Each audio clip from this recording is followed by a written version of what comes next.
bagi engkau yang sedang berselingkuh, dengar ini. Bahwa Alkitab berkata, dua orang menjadi satu. Sehingga mereka itu satu perasaan.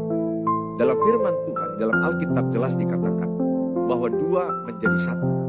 Mereka bukan lagi dua, tapi satu perasaan. Jadi ketika satu berkhianat atau satu sedang selingkuh, maka saya mau katakan yang satu lagi itu merasakan pengkhianatan. Itu tinggal menunggu waktu. Memang betul, tidak ada langsung barang bukti. Saya punya keluarga-keluarga yang sudah saya konseling. Mereka konfirmasi itu betul Pak Pendeta.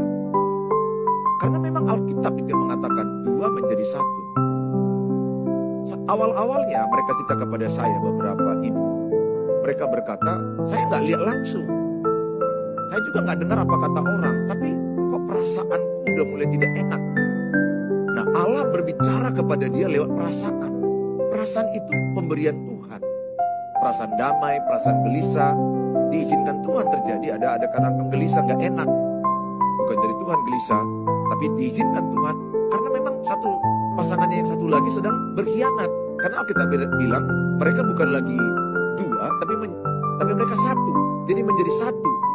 Jadi ketika satu berkhianat, yang satu lagi itu bisa merasakan. Perasaan itu akan bergejolak dalam diri dia. Dan itu tinggal menunggu waktu. Semua perselingkuhan atau semua simpananmu itu. Kalau seorang istri, dia punya simpanan laki-laki. Kalau seorang suami, dia punya simpanan perempuan. Simpanan itu akan lama-lama akan ketahuan. Tinggal menunggu waktu. Jadi teman-teman, ayolah jadi pasangan setia. Tinggalkanlah perselingkuhan. Pikirkanlah akibatnya. Pertama yang hancur itu pasti dirimu. Yang sedang selingkuh. Engkau sedang menghancurkan dirimu sendiri dan menghancurkan masa depan. Kemungkinan besar engkau bisa sakit HIV, AIDS yang mematikan. Sakit kelamin yang lain.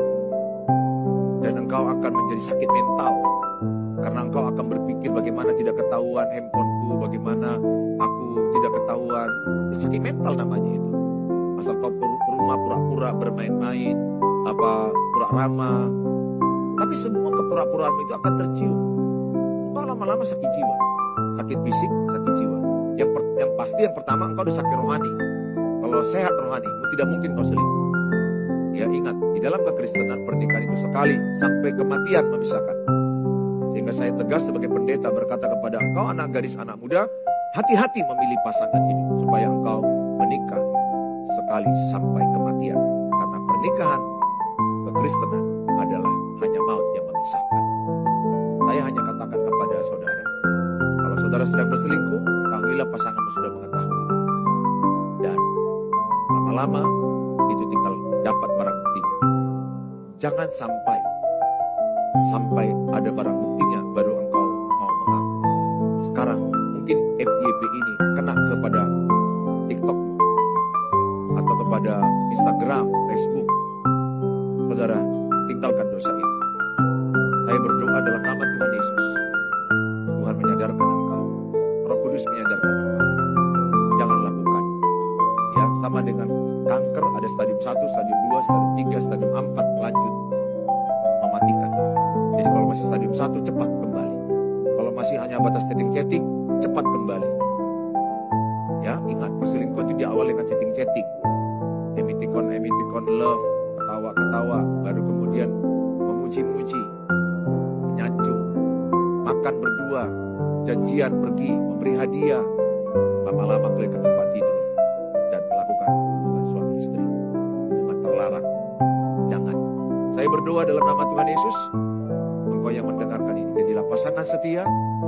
Ingatlah janjimu di hadapan Tuhan, janjimu di hadapan pendeta, orang tuamu, jemaat, dan ingatlah anak-anak. Karena pernikahanmu akan dicontoh anak-anak 80%. Bahkan ingat cucumu yang akan melahir. Tuhan memberkatimu. Saya sebagai pendeta, saya selalu berdoa supaya semua pasangan hidup berdamai, bersatu. Tidak ada kata terlambat. Sungguh yang pudar tidak akan dipadamkan. Bulu yang terkulai tidak dipatahkan. Kalau engkau hari ini mengalami kelemahan, kejatuhan, kesalahan, ada kasih karunia Tuhan mengangkat engkau. Kembali ya ke dalam jalan Tuhan. Shalom.